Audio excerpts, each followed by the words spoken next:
In sentences, what others say in the whole book. As to your migraines, I believe their fundamental cause lies in stress, due to upsetting events in your work, your family, your personal relationships. I've given up teaching. I have no home to look after, no wife to quarrel with, no children to discipline. I have no obligations to anyone.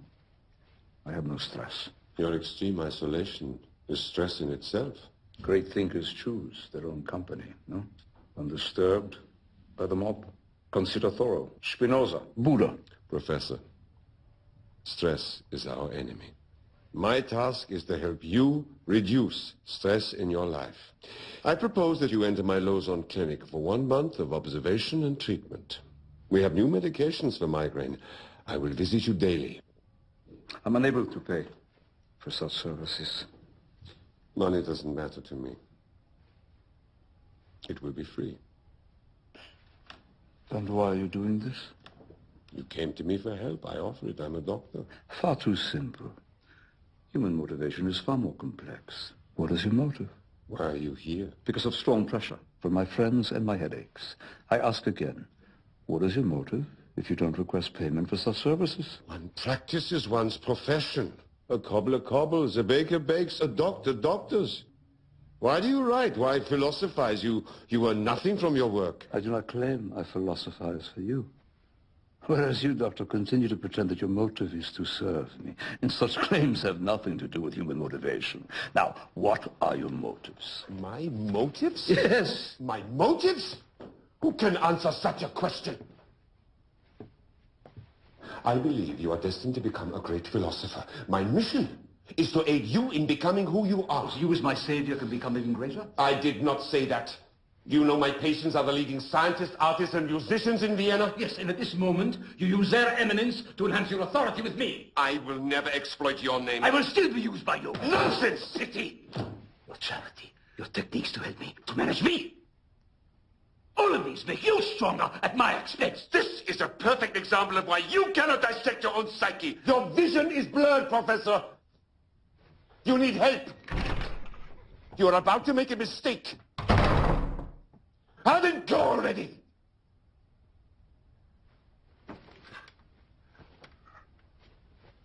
You crazed, deluded creature.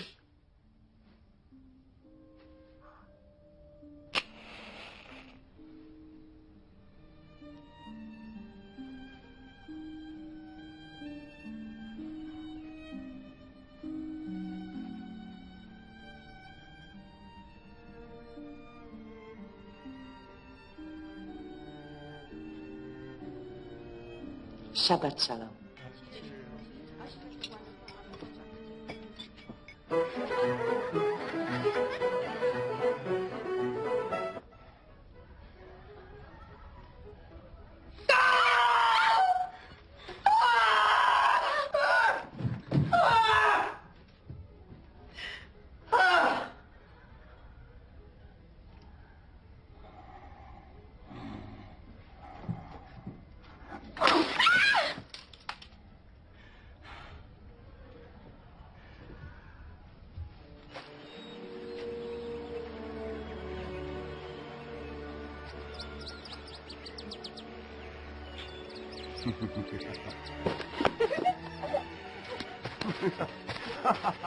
Come here.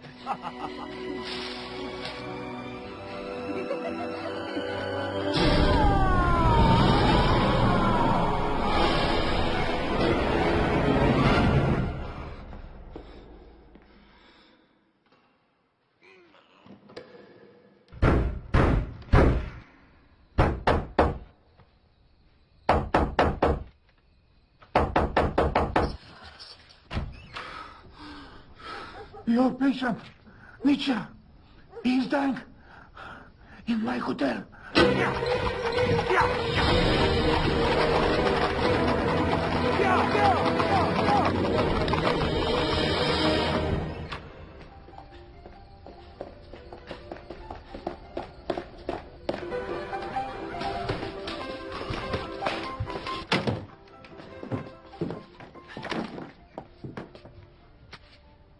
Get me some ice.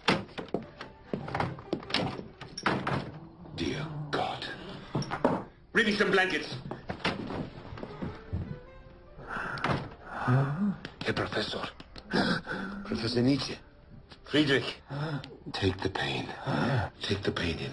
You will feel better. Help me.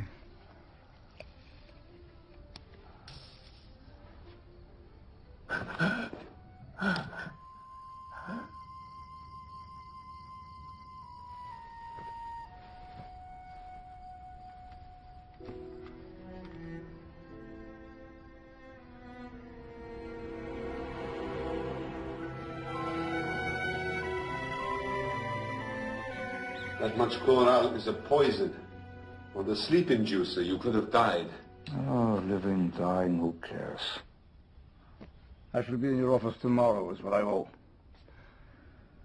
Before my train leaves for Basel. Basel? Yes. Surely not. Not until this crisis is over. I'm leaving tomorrow.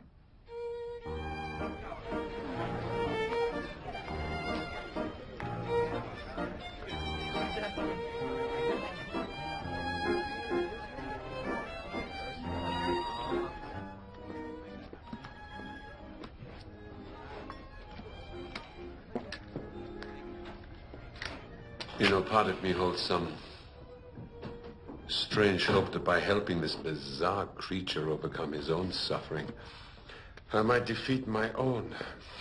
Defeat your suffering? You're the envy of every doctor in Vienna. One feels things at 40 that one cannot possibly know at 25. I must stop him from leaving. I must be away. Perhaps if you had fully disclosed yourself to Nietzsche, you might have engaged him. Once you gain his trust, he might open up like a steamed clam. I think I know a way, Ziggy. I think I know a way. Your documents and receipt, Herr Professor. Auf Wiedersehen. Auf Wiedersehen. Professor Nietzsche, may I have a word before you leave?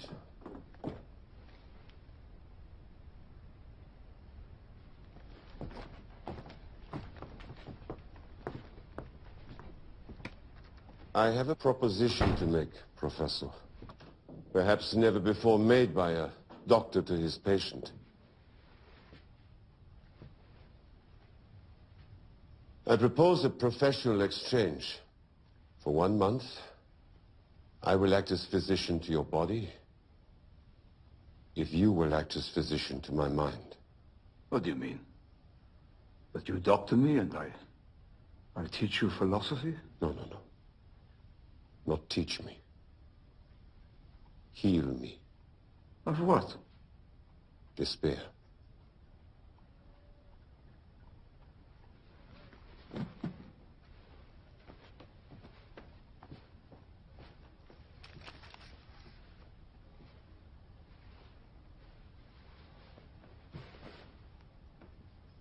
I see no despair.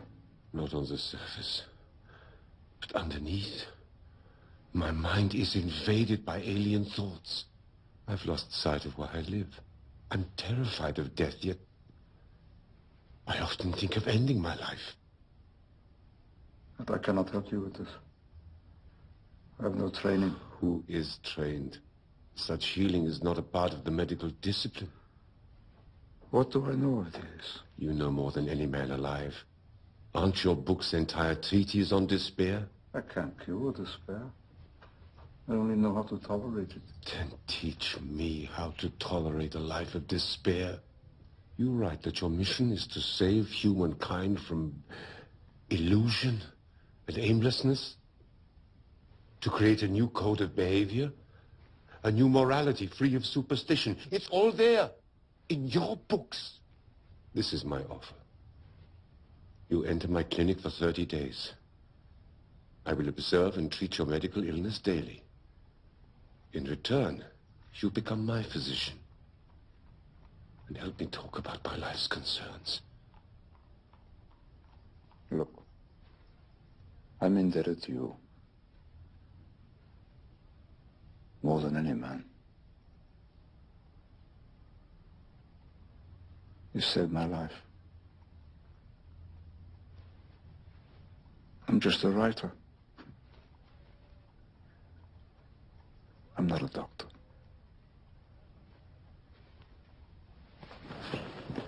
You can pay your debt by saving my life, the way I saved yours.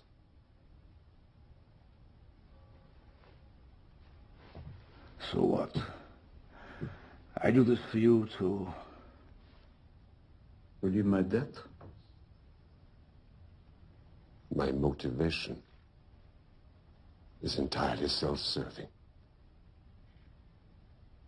I want to save my life.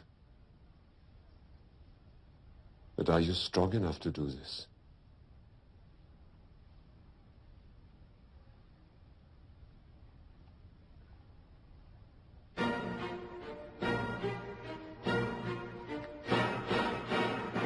I will persuade him that he is the only one who can help me. And then what? Then I will reverse the roles. He will once again be the patient, and I will be the physician. And what happens when Nietzsche turns to you to cure his despair? Ziggy, I'm convinced there's something healing in unburdening. Look at the Catholics. Their priests have been offering confessions for centuries. Nietzsche is a solitary man. Yet a few nights ago, he opened up to me. A real plea for help. Help me. What you saw were his unconscious desires. Those that, if they were liberated, could scream for help in daylight. The goal of my talking cure is to liberate those buried desires, to allow the patient to ask for help openly. But is liberation the right term? Isn't it integration that we are after? Integration of the unconscious with the conscious. Yes.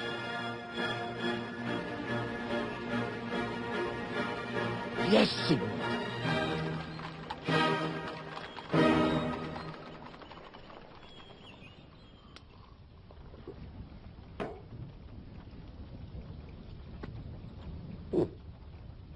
Very good.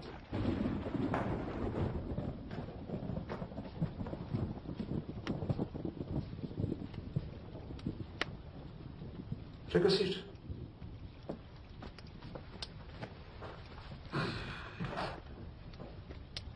Remove your stethoscope. And your coat as well.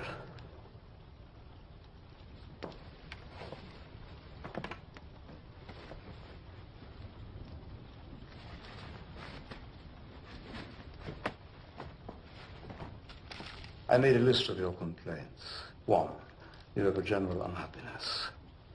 2, you're besieged by alien thoughts. 3, self-hatred. 4, fear of aging. 5, fear of death. 6, urges towards suicide. Anything else? I feel completely remote and distant from my wife. Trapped in a world not of my own choosing. And is that one more problem now, or 2? Now you make me feel uncomfortable. It is my task to make you feel comfortless. No, Professor, your approach is all wrong. Mr. Breuer, we made an agreement here. Mr. Breuer? Do you want us to proceed, Mr. Breuer?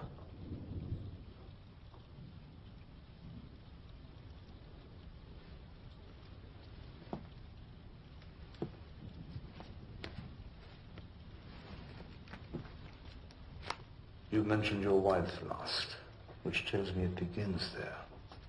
What initiated this change in your feelings toward her?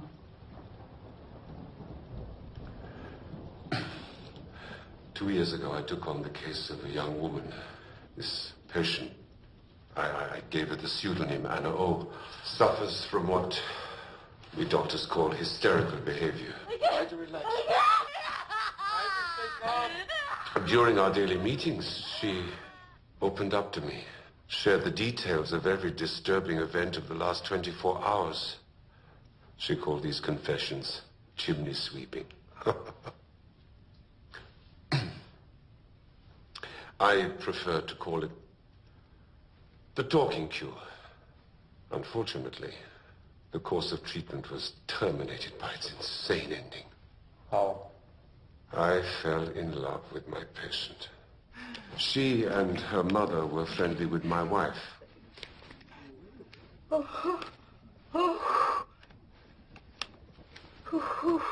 Bertha? What's wrong? Stop it, Bertha.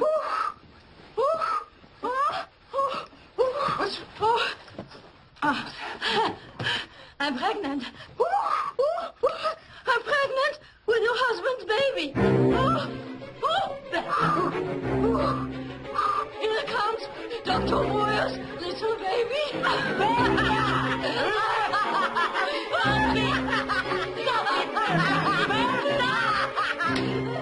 It was the delirium speaking, of course, her illness. But my wife forbade me to see her again. What did you do? I'm sorry, my dear. I cannot be your doctor anymore. But I've done nothing wrong. Of course you haven't. I will refer you to a colleague of mine. He will take good care of you. Please don't let me go. Please. I have no choice.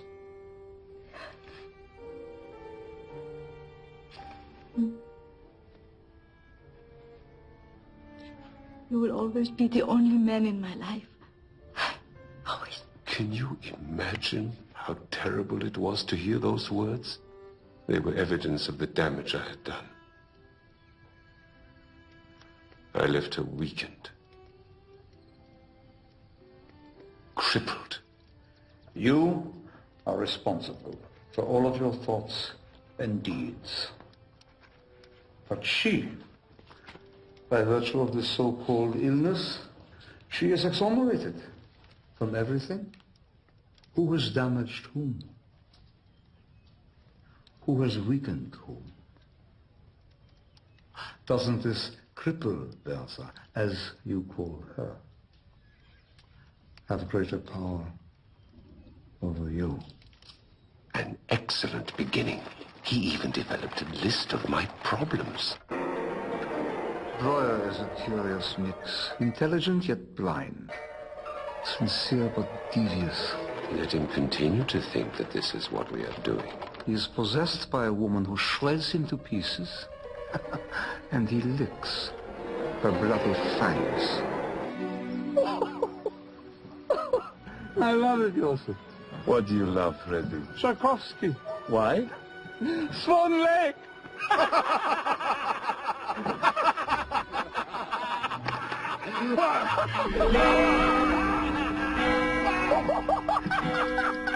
Joseph, look!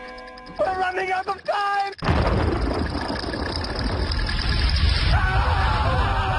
Backwards! I'm going to get out of time!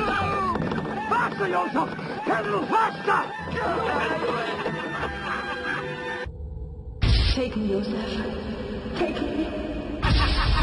Away, you shackles! Sticks and stones may break my bones, but death will never hurt me!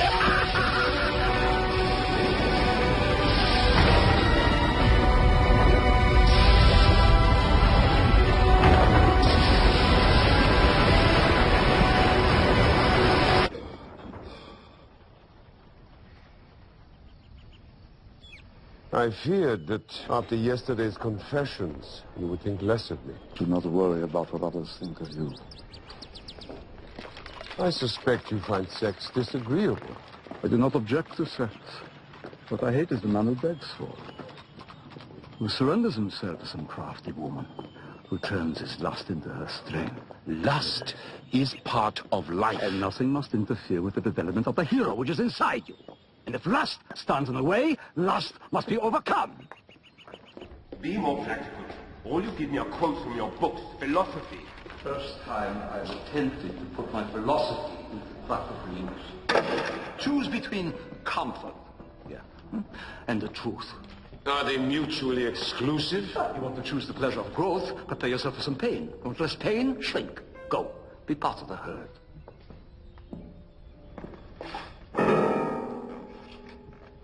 Look at this tree. Requires stormy weather. If it is to attain its proud height, creativity and discovery, but begotten in pain. I wish for simple things. To sleep without nightmares. To live without tension. Lie down. Why? It's the best inducement for recalling memories. Lie down, please.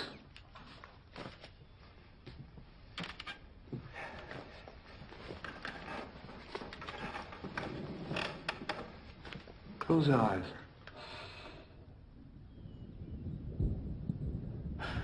Let us imagine an icy mountain peak. And we see this little man trudging to the top. He's looking into the horror of his existence. He is encountering time's devouring jaws. But he sees too much. His insignificance, this mere little speck that he is. And now his fear becomes so raw that he welcomes lust into his mind.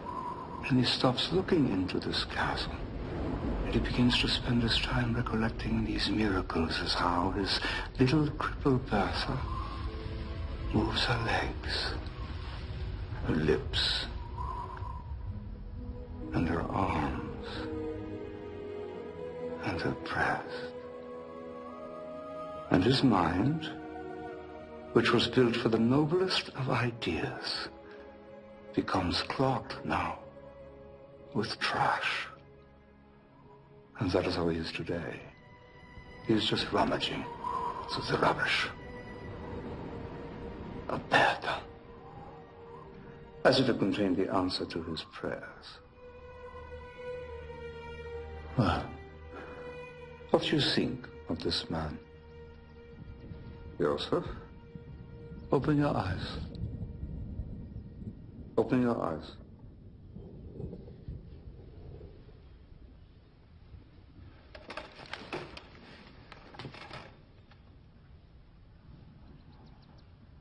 Talk to me, Joseph.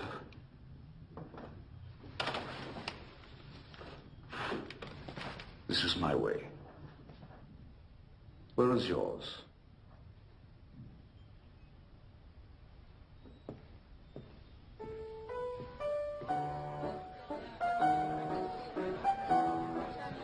He asked you to lie on the couch. Why? He said it was the best way for recalling memories. Interesting. He is honoring his contract, but offers no support. My confessions have failed to produce even the slightest admission of his own obsession. Is your frustration rooted in your competition with him? Not at all. I'm a physician, see. I do not meet with my patient for my pleasure. With Joseph, I've read his books. He has more penetrating knowledge of mankind than any other person. I think he may be perhaps the greatest psychologist who has ever lived. You can best help him by letting him help you.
Joseph?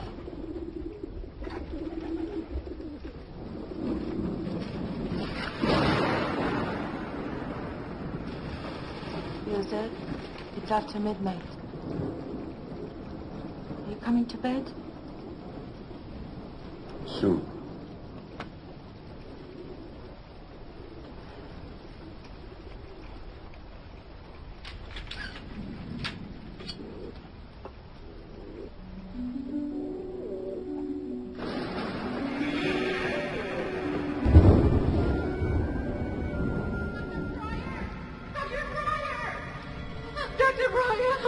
Where is my wife? Your wife!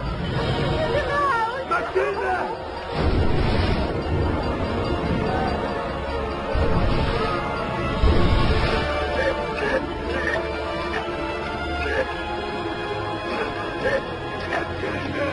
Matilda! You'll always be the only man in my life. Always. You will never regret it, Joseph. Never.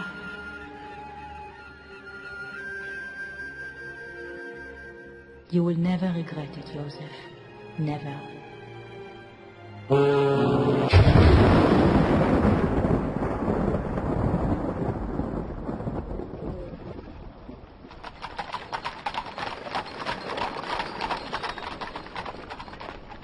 I feel healthy. I wish to waste none of our precious time on these physical exams. Before we begin, the last time we met, you called me Joseph. I like that. Should we use first names?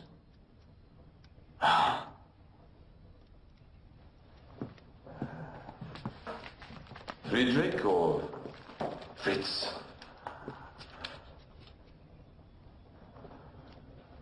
Friedrich?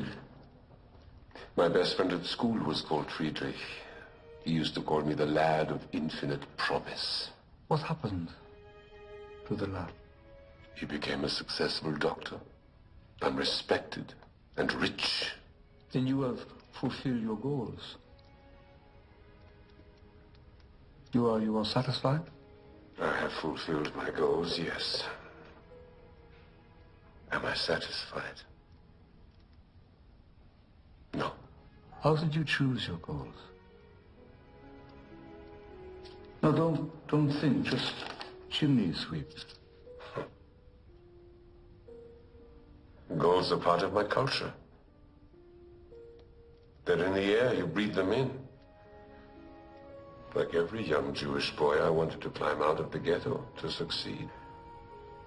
My father was the great teacher of my life. No, Papa. No,